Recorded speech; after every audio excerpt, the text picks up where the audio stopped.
আজকে আমি তোমাদের নেটওয়ার্ক টপোলজি নিয়ে আলোচনা করব। অ্যাকচুয়ালি এই ভিডিওটা আমি অনেক আগে দিয়েছিলাম, কিন্তু কাজের ব্যস্ততার কারণে টোটাল সব টপোলজির আলোচনা করাটা আসলে আমার সম্ভব হয়ে ওঠেনি। তবে প্রথমত আমি ওখানে নেটওয়ার্ক টপোলজি কি, ওইটার প্রয়োজনীয়তা কি এবং বাস টপোলজি নিয়ে আলোচনা করেছিলাম। তো আজকে আমি তোমাদের যে টপিকস নিয়ে আলোচনা করব সেটা হচ্ছে রিং টপোলজি। তো বেসিক্যালি আমাদের টপোলজিতে ৬ ধরনের থাকে। এটা আমি অনেক আগে পড়িয়েছিলাম, যার কারণে আবার একবার রিভিউ করলাম। তো আজকে আমরা বেসিক্যালি যেটা হাইলাইট করব সেটা হচ্ছে রিং টপোলজি। তো চলো আমরা দেখি রিং টপোলজি বিষয়টা কি। তো প্রথমত আমি রিং টপোলজি বোঝানোর জন্য এখানে ৪ টা সিস্টেম আমি নিয়েছি বা ৪ টা কম্পিউটার বা ৪ টা মেশিন যেটাই বলো না কেন। এখানে আমি ৪ টা নিয়ে কাজ করেছি। তোমরা যেকোনোটার ক্ষেত্রে ব্যাপারটা এমনই ঘটবে। মূল ক্রাইটেরিয়া সব সেম থাকবে। আচ্ছা, আমি একটু নাম্বারিং করি তাহলে আমাদের বুঝতে একটু সুবিধা হবে। এটা ১ নাম্বার, এটা ২, এটা ৩, এটা ৪। আচ্ছা। রিং টপোলজির বেসিক্যালি কানেকশনটা একটার সাথে আরেকটা পরস্পর সংযুক্ত থাকে এবং অনেক বইতে লিখা থাকে যেটা রিং আকারে সংযুক্ত থাকে বলে এটাকে রিং টপোলজি বলা হয়। হ্যাঁ, এটা একটা রিজন যে রিং এর মতো দেখতে। কিন্তু আসলে কানেকশনটা যে একদম রিং এর মতোই হতে হবে ব্যাপারটা এমন না। তবে প্রত্যেকটা কম্পিউটার প্রত্যেকের সাথে সংযুক্ত থাকবে এবং মূল ক্রাইটেরিয়া হলো here the last computer is connected to the first computer. মানে শেষ কম্পিউটারটা প্রথমটার সাথে সংযুক্ত থাকবে। অনেক সময় এমসিকিউ তে আসে যে কোন টপোলজিতে শেষ কম্পিউটার প্রথমটার সাথে সংযুক্ত থাকে। Ring topology. তবে পরবর্তীতে আমি যখন আলোচনা করব মেশ টপোলজি নিয়ে, ওইখানেও ব্যাপারটা সেম যে শেষ কম্পিউটারটা প্রথমটার সাথে সংযুক্ত থাকে। তো বহুপদী আসলে আমি একটু বলে রাখি যে রিং এবং মেশ ২ টা অ্যান্সার হবে। জ্ঞানমূলকে যদি আসে তাহলে ডেফিনিটলি একসাথে ২ টা অ্যান্সার থাকবে না। আচ্ছা, তাহলে যে রিং আকারেই থাকতে হবে ব্যাপারটা এমন না। তবে এখানে প্রত্যেকটা কম্পিউটারই পরস্পরের সাথে সংযুক্ত থাকবে। তবে এখানে শেষ কম্পিউটারটা প্রথমটার সাথে সংযুক্ত থাকবে। আচ্ছা। এখন এইখানে ১ম এই যে কাজটা বা যে জিনিসটা আমাদের বলা উচিত সেটা হলো, এখানে তোমরা ডিরেকশনটা দেখেই বুঝতে পারতেছো যে রিং টপোলজিতে ডাটা কমিউনিকেশন গুলো হয় একমুখী। তার মানে ডেটা যখন আমরা সেন্ড করব, তখন এই ডেটা গুলো চাইলেই ১ থেকে সরাসরি 4 এ অথবা ৩ এ এভাবে যেতে পারবে না। একটা ভায়া হয়ে যেতে হবে। তার মানে সেই ডাটাটা এই দিক দিয়ে যেমন আমি ডিরেকশন দিয়েছি এইভাবে ঘুরে ১ থেকে ২, ২ থেকে ৩, ৩ থেকে ৪ আবার ৪ থেকে ১ এইভাবে কমিউনিকেশনটা হবে। ইউনি ডিরেকশন এ থাকবে। এখন এইটা যে সবসময় বই পুস্তকে এভাবে দেওয়া থাকে যে একমুখী বলতে এই দিক দিয়েই ডেটা কমিউনিকেশন হবে ক্লকওয়াইজ। ব্যাপারটা এরকম না। ক্লকওয়াইজ বা অ্যান্টি ক্লকওয়াইজ যেকোনোভাবেই হতে পারে। তবে সেটা একই প্রক্রিয়া মেইনটেইন করবে। তার মানে এটা যদি আমি এই দিক থেকে দিতাম ডাটা ফ্লোটা তাহলে এইভাবে ঘুরতো। তবে এমন কখনোই হবে না যে এইদিকে একটা ডাটা গেল আবার এই দিক থেকে এইদিকে গেল। এমন না। এই দিক থেকে আসলে সব এইভাবে ঘুরবে। আবার যদি ১ নাম্বার থেকে আসে তাহলে ১ থেকে ২, ২ থেকে ৩, ৪ এইভাবে ঘুরবে। আশা করি বুঝতে পেরেছ। আচ্ছা, এখন রিং টপোলজিতে একটা কম্পিউটার বা সিস্টেম যদি নষ্ট হয়ে যায় তাহলে পুরো সিস্টেমটা অচল হয়ে পড়ে। এই কথাটা আমি একটু ব্যাখ্যা করতে চাই। অনেকে বলে যে, "স্যার, যদি ১ আর ২ ঠিক থাকে, সাপোজ ৩ নষ্ট হয়ে গেছে, তাহলে ১ আর ২ এর কমিউনিকেশন করতে কি সমস্যা?" তো একটা এক্সপ্লেনেশন হচ্ছে যেটা তোমরা একটু আগে বললাম বা তোমরা জানো, সেটা হচ্ছে যে ডেটার প্রবাহটা এখানে একমুখী হয়। তার মানে ডাটা ১ থেকে ২ এ যাবে। এখন ২ যদি ১ নাম্বারের সাথে ধরো ১ আর ২ নাম্বার কম্পিউটারটা ঠিক আছে। এখন ১ থেকে ২ এ ডাটা আসলো। কিন্তু ২ যে আবার ১ এর সাথে কমিউনিকেশন করতে গেলে ডাটা প্রদান করবে। তো ২ এর এই কম্পিউটারটা তো যুক্ত আছে ৩ এর সাথে। সে তো চাইলেই সরাসরি রিভার্সলি আবার ১ কে ডাটা ব্যাক করতে পারবে না। তার মানে ২ নাম্বার কম্পিউটার যদি ১ নাম্বার কম্পিউটারকে আবার ডাটা পাঠাতে চায়, তাহলে তাকে ৩, ৪ ঘুরে তারপর ১ এ যেতে হবে। তো তারপরেও অনেকে বলে যে, "স্যার, তাহলে মানে ২ টা ডিভাইস ঠিক তারপরেও কমিউনিকেশন হচ্ছে না।" তো এইজন্য আমি ইন্টারনাল একটা স্ট্রাকচার নিয়ে আলোচনা করতে চাই, তাহলে তোমাদের বুঝতে আরো সুবিধা হবে। যেটা আসলে ইন্টারের বইগুলোতে খুব কম দেওয়া থাকে। আসলে রিং টপোলজিতে যেটা করা হয় যে প্রত্যেকটা কম্পিউটার, এখানে তো আর ডিরেক্টলি একটা কম্পিউটারের সাথে তার দিয়ে এখানে যুক্ত করা যায় না। এখানে ইন্টারনাল ব্যাপারটা যেটা ঘটে, প্রত্যেকটা কম্পিউটারের সাথে একটা LAN কার্ড থাকে। আর LAN কার্ডের ২ টা পোর্ট থাকে। একটা ট্রান্সমিটিং পোর্ট, একটা রিসিভিং পোর্ট। তার মানে এই ১ম যে কম্পিউটারটা আছে, ধরো এর সাথে একটা LAN কার্ড থাকে। তাহলে এই LAN কার্ডের অবশ্যই একটা ট্রান্সমিটিং পোর্ট থাকবে। আবার একটা রিসিভিং পোর্ট থাকবে। তো ধরো এই কম্পিউটারের যে ল্যান কার্ড সেইটা ট্রান্সমিটিং পোর্টটা ২ নাম্বার কম্পিউটারের ল্যান কার্ডের রিসিভারের সাথে সংযুক্ত থাকে। সেম ভাবে ২ নাম্বার কম্পিউটারের ল্যান কার্ডের যেটা ট্রান্সমিটিং পোর্ট থাকবে সেইটা আবার ৩ নাম্বারের রিসিভারের সাথে যুক্ত থাকবে। সেম ভাবে ৩ নাম্বারের ট্রান্সমিটিং পোর্ট ৪ নাম্বারের রিসিভারের সাথে আর ৪ নাম্বারের ট্রান্সমিটিং পোর্ট ১ নাম্বারের রিসিভারের সাথে সংযুক্ত থাকবে। এখন দেখো ব্যাপারটা তোমরা আরো ক্লিয়ারলি বুঝতে পারবা যে কেন একটা নষ্ট হলেই পুরো সিস্টেমটা অচল হয়। আমি আবারও ওইটাই বলছি যে ধরো আমার ৩ নাম্বারটা নষ্ট হয়ে গেছে। এখন যদি আমি ডাটা পাঠাই ১ থেকে ২ এ, তাহলে ধরো ১ থেকে ২ এ ডাটা আসলো। তাহলে এই ২ নাম্বার কম্পিউটারের রিসিভারটা দেখো তো কার সাথে সংযুক্ত আছে? ২ নাম্বার কম্পিউটার রিসিভারটা ১ নাম্বারের ট্রান্সমিটারের সাথে বা ২ নাম্বারে যেটা ট্রান্সমিটার সেইটা কিন্তু ৩ নাম্বারের রিসিভারের সাথে সংযুক্ত আছে। তাহলে ২ নাম্বারের ট্রান্সমিটার কি ১ নাম্বারের রিসিভারের সাথে যুক্ত আছে? ১ নাম্বারের রিসিভারের সাথে কিন্তু যুক্ত নেই। তার মানে ২ নাম্বার কম্পিউটার যদি ১ নাম্বার কম্পিউটারকে ডাটা পাঠাতে চায়, তার মানে ৩, ৪ হয়ে তারপর ১ এর কাছে যেতে হবে। কারণ ডাটাটা ইউনি ডিরেকশন এ ঘুরবে। তুমি চাইলেই তো আর ২ নাম্বার কম্পিউটার ঠিক আছে, এই ডাটা তো আবার এইভাবে ১ নাম্বারকে দেওয়া যাবে না। কারণ ১ নাম্বারের রিসিভার কিন্তু সংযুক্ত আছে ৪ নাম্বারের ট্রান্সমিটারের সাথে। তার মানে তুমি যদি ১ নাম্বারের কাছে ডাটা পৌঁছাতে চাও, তাহলে ৩ হয়ে ৪ হয়ে ৪ নাম্বার কম্পিউটার ওই ডাটাটা রিসিভ করে ১ নাম্বারের রিসিভারে পাঠালে তবে সে রিসিভ করতে পারবে। তো আশা করি এই স্ট্রাকচারটা দেখে তোমরা বুঝতে পেরেছো যে আসলে এখানে ডাটা তো ইউনি ডিরেকশন এ ঘুরে, এটা একটা লজিক। আর এখানে ইন্টারনাল কনফিগারেশন গুলো কি হয়? প্রত্যেকটা কম্পিউটারে একটা ল্যান কার্ড সংযুক্ত থাকে, যার একটা ট্রান্সমিটার আরেকটা ডিভাইসের রিসিভারের সাথে সংযুক্ত থাকে। যার কারণে একটা কম্পিউটার অচল হয়ে গেলে বা সিস্টেম অচল হলে পুরো সিস্টেমটা এখানে অচল হয়ে পড়ে। আচ্ছা। তো তাই বলে কি রিং টপোলজির কোনো ভালো দিক নেই? অবশ্যই ভালো দিক আছে। খেয়াল করে দেখো, যেখানে রিং টপোলজিতে কেন্দ্রীয় কোনো সার্ভার নেই। প্রত্যেকটা কম্পিউটারই কিন্তু প্রত্যেকটার সাথে রিং আকারে সংযুক্ত আছে।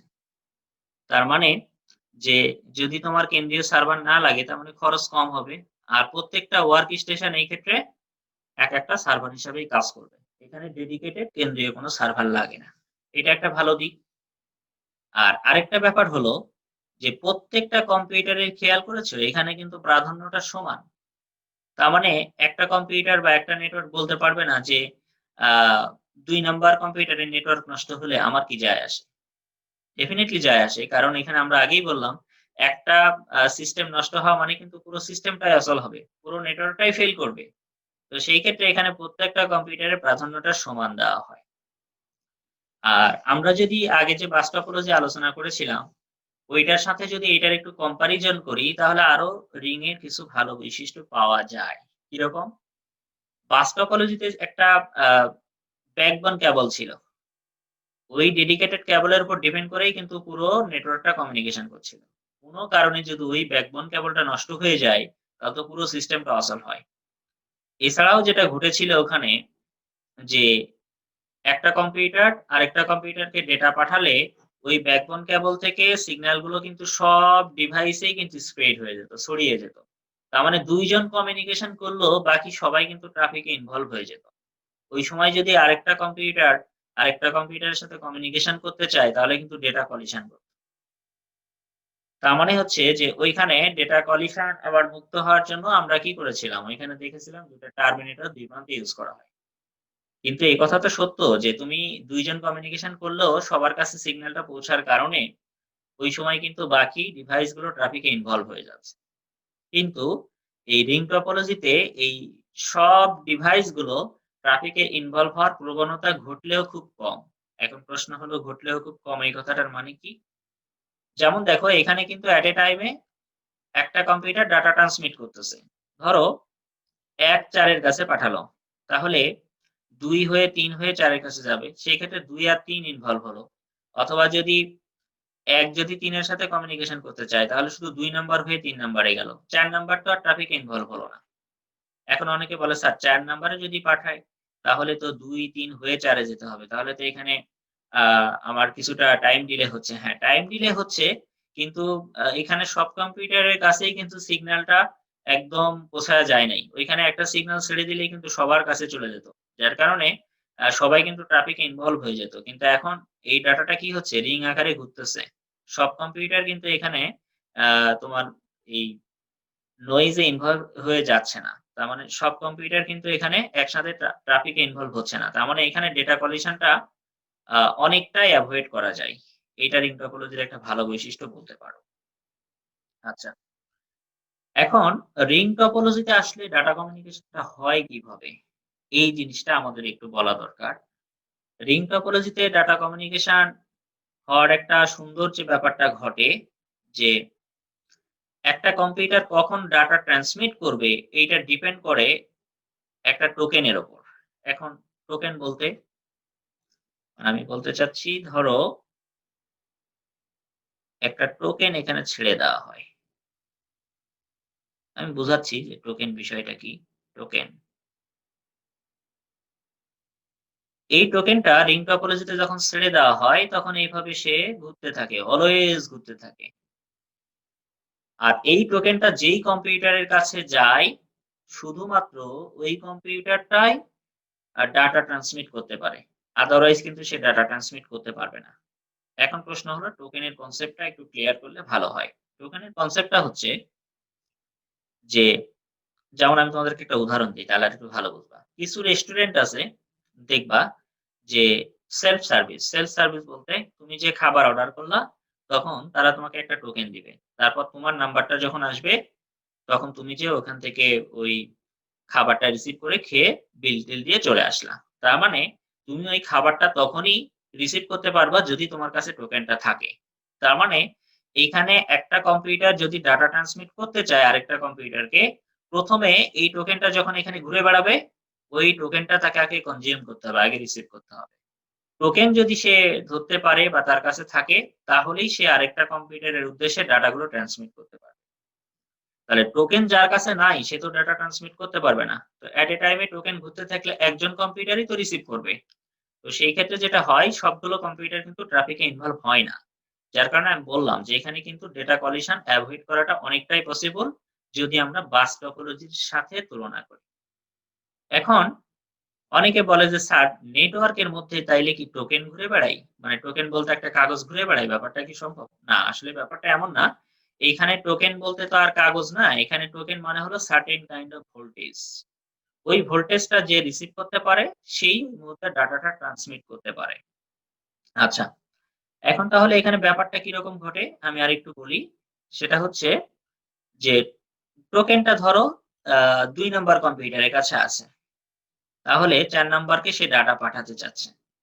তখন ২ নাম্বার কম্পিউটার এই টোকেনটা কিন্তু অলওয়েজ এখানে ঘুরতেছে, এখানে ঘুরতেছে।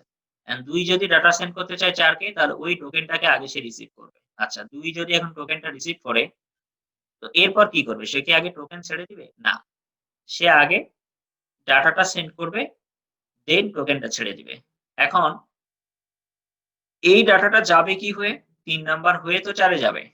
এখন ৩ নাম্বারের কাছে যখন ডাটাটা পৌঁছাবে তখন ৩ নাম্বার দেখবে ওই ডাটাটা রিসিভ করার পরে ডেস্টিনেশন অ্যাড্রেস দেখে সে বুঝবে যে এই ডাটাটা কি আমার নাকি আমার না।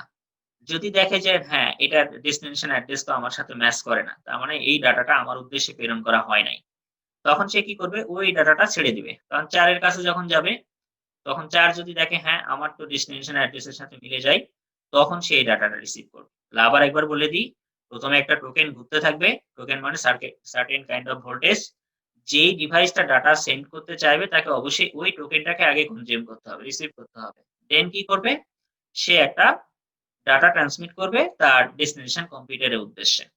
তারপর সে টোকেনটাকে ছেড়ে দিবে। এখন এই প্রত্যেকটা কম্পিউটার ওই সোর্স আর ডেস্টিনেশন অ্যাড্রেসটা দেখবে। বেসিক্যালি ডেস্টিনেশন অ্যাড্রেস চেক করে যার সাথে ম্যাচিং হবে সে ওটা রিসিভ করবে। তারপর সে আবার ওই টোকেনটা ধরো এইভাবে ছেড়ে দিবে তখন এইভাবে ঘুরতে থাকবে। তো এইখানে আরেকটা মজার জিনিস ঘটে বা উপকারিতা বলতে পারো রিং টপোলজির। সেটা হচ্ছে যে একটা কম্পিউটার থেকে আরেকটা কম্পিউটারে যখন ডাটাটা আসবে, তখন ওই ডাটাটা এমন হতে পারে না যে সিগন্যালটা উইক হয়ে গেছে। তো এইখানে এমন একটা ক্যাপাবিলিটি থাকে রিপিটারের মতো। রিপিটার ডিভাইসের কাজ তো তোমরা জানো যে সিগন্যাল যদি উইক হয়ে যায় তাহলে ওটাকে স্ট্রঙ্গার করে আবার রিসিভারের কাছে পাঠিয়ে দেয়। তো এই রিং টপোলজির ক্ষেত্রে প্রত্যেকটা ডিভাইসের মধ্যে রিপিটারের মতো ওই ক্যাপাবিলিটিটা থাকে। তার মানে ১ নাম্বার কম্পিউটার ধরো ৩ নাম্বার কম্পিউটারকে একটা ডেটা পাঠালো। এখন ২ নাম্বারের কাছে যখন আসলো সে যখন ডাটাটা রিসিভ করলো, ওই সিগন্যালটা যদি উইক হয়ে যায় ৩ নাম্বারের কাছে যেতে, তাহলে তো ওখান থেকে কিছু ডাটা লস হবে। তখন ২ নাম্বার কম্পিউটারটা কি করে? ওইটাকে আবার re-energized করে স্ট্রঙ্গার সিগন্যালে কনভার্ট করে ৩ এর কাছে পাঠায়। তার মানে আমরা আরেকটা জিনিস বললাম যে রিং টপোলজির ক্ষেত্রে আমার এটা একটা রিপিটারের মতো কাজ করে। তো আশা করি রিং টপোলজির কাজটা বুঝতে পেরেছ। এখন রিং টপোলজির ক্ষেত্রে খারাপ একটা ব্যাপার কি যে বড় কোনো নেটওয়ার্কের কথা আমাদের চিন্তা করাটাই কঠিন। কারণ কি? কারণ দেখো প্রত্যেকটা কম্পিউটারের সাথে একেকটা LAN কার্ড আছে। Transmitter, receiver, transmitter, receiver. এই কানেকশন গুলো দিয়ে যখন তুমি নেটওয়ার্কটা তৈরি করবা, তখন যদি কোনো কারণে এই ট্রান্সমিটার, রিসিভার এই কানেকশন গুলো আ ঝামেলা বেঁধে যায় তাহলে কিন্তু তোমার নেটওয়ার্কটা ফেইল করবে। সেই হিসাবে যদি চিন্তা করো একটা বড় নেটওয়ার্কের কথা চিন্তা করা কিন্তু আরো খুব কঠিন ব্যাপার। কারণ হচ্ছে যে এখানে যদি ১০ টা কম্পিউটার লাগাও প্রত্যেকটার কিন্তু আবার ট্রান্সমিটার, রিসিভার এই কানেকশন গুলো দিতে যেয়ে যদি কোনোভাবে ভুল হয়, তাহলে ডাটা কমিউনিকেশনটা বিঘ্নিত হবে।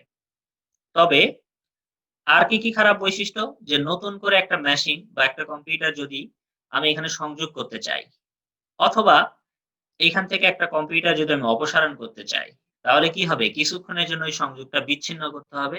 তো যেই সময়ে সংযোগটা তুমি বিচ্ছিন্ন করবা, এখানে তো প্রত্যেকের সাথে রিং আকারে ডাটাগুলো ঘুরে যাচ্ছে। তো ওই মুহূর্তের জন্য তো তখন নেটওয়ার্কটা কাজ করবে না। তার মানে যদি নতুন কোনো ডিভাইস আমি সংযোগ করতে চাই অথবা বিচ্ছিন্ন করতে চাই, তাহলে কিছুক্ষণের জন্য নেটওয়ার্কের সার্ভিসটা বন্ধ থাকবে। তবে অনেকে বলে, "স্যার আরেকটা সমস্যাও তো আছে।" কি সমস্যা?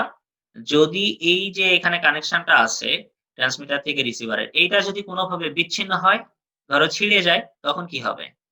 তখন তো নেটওয়ার্কটা ফল করবে। কিন্তু তোমাদের ইন্টারের বইয়ে আলোচনাটা নেই। অনার্স মাস্টার্স এর বইগুলোতে পাওয়া যায় যেটা যে রিং টপোলজির আরেকটা ভালো বৈশিষ্ট্য আছে। সেটা হচ্ছে ডুয়াল রিং টপোলজি। এখন প্রশ্ন হলো ডুয়াল রিং টপোলজিটা কি? ডুয়াল রিং টপোলজি মানে এই ধরো সিস্টেমে কি ছিল? একটা LAN কার্ড ছিল। যার কারণে একটা ট্রান্সমিটিং পোর্ট আছে, একটা রিসিভিং পোর্ট আছে। এইখানে আরেকটা LAN কার্ড যুক্ত করা হয়। তাহলে আরেকটা LAN কার্ড যুক্ত করা মানে কি? তারও একটা ট্রান্সমিটিং পোর্ট থাকবে, তারও একটা রিসিভিং পোর্ট থাকবে। ব্যাপারটা এরকম।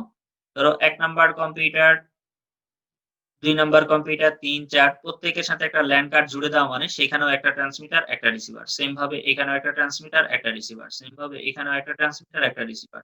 আবার এখানেও একটা ট্রান্সমিটার, একটা রিসিভার। তোমাদের কিন্তু একটা জিনিস বলেছিলাম, এখানে ডাটাগুলো ইউনিডিরেকশন এ ঘুরবে। একমুখী প্রবাহ হবে। একমুখী প্রবাহই মানে যে এখানে তোমার ঘড়ির কাঁটার দিকেই ঘুরতে হবে ব্যাপারটা কিন্তু এমন না। ধরো এই কানেকশনটা আমি এইভাবে দিলাম। যে এই ট্রান্সমিটার থেকে এই রিসিভার, এই ট্রান্সমিটার থেকে এই রিসিভার, এই ট্রান্সমিটার থেকে এই রিসিভার, আবার এই ট্রান্সমিটার থেকে এই রিসিভার। তাহলে যদি কোনো কারণে একটা সংযোগ যদি বিচ্ছিন্ন হয়ে যায়, মানে এই তারটা, এই কানেকশনটা যদি ছিঁড়ে যায়, তখন এইখানে কিন্তু আরেকটা LAN কার্ড সংযুক্ত করা আছে। তখন অটোমেটেড ডাটা কিন্তু এই ডিরেকশনে আবার ফ্লো হতে থাকবে। তাহলে যখন আমরা ডুয়াল রিং ইউজ করব, মানে এটা একটা সিঙ্গেল রিং, এই রিংটা নষ্ট হয়ে গেলেই তো পুরো সিস্টেমটা অচল হবে। তবে এখানে একটা জিনিস খেয়াল করেছো? বাস টপোলজির সাথে কিন্তু একটা জিনিস মিলও আছে। যে এইখানে এই রিংটা যদি কোন কারণে ব্যাহত হয় তাহলে পুরো সিস্টেমটা আসর হচ্ছে। বাস টপোলজিতেও ব্যাপারটা এমন ছিল যে সেন্ট্রাল যে ব্যাকবোন কেবলটা ছিল ওইটা যদি নষ্ট হয় তাহলে তো পুরো সিস্টেমটা আসর হয়ে যেত। কিন্তু এখানে একটা অ্যাডভান্টেজ আমরা আবার নতুন করে কি পেলাম বাস টপোলজি থেকে? বাস টপোলজিতে কিন্তু ওই ব্যাকবোন কেবলটা নষ্ট হলে সব শেষ। এখানে যদি আমরা রিং টপোলজিতে একটু ডুয়াল রিং টপোলজি ইউজ করি, মানে আরেকটা LAN কার্ড যদি ইনভলভ করে দেই মেশিনগুলোর সাথে, যদিও ইনভলভ করলে খরচ অনেক বেড়ে যাবে, বাট একটা সুবিধা হলো যদি কোন কারণে একটা রিং এর সংযোগ যদি বিচ্ছিন্ন হয় তাহলে automated dual ring topology use করলে ওই সংযোগটা বিচ্ছিন্ন হলেও এই দিক দিয়ে তখন ডাটা গুলো ফ্লো হতে থাকবে। তখন আর ডাটা কমিউনিকেশনটা বিঘ্নিত হবে না।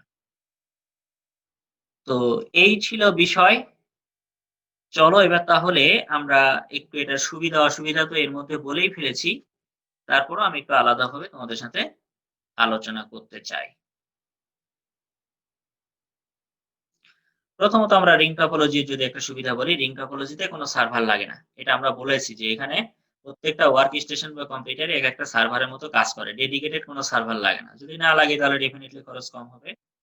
এরপরে হচ্ছে এই টপোলজিতে প্রত্যেকটা কম্পিউটারে সমান প্রাধান্য দেওয়া হয়। মানে গুরুত্বটা সমান। কারণ কি? যে একটা নষ্ট হলেই তো পুরো সিস্টেমটা অচল হবে।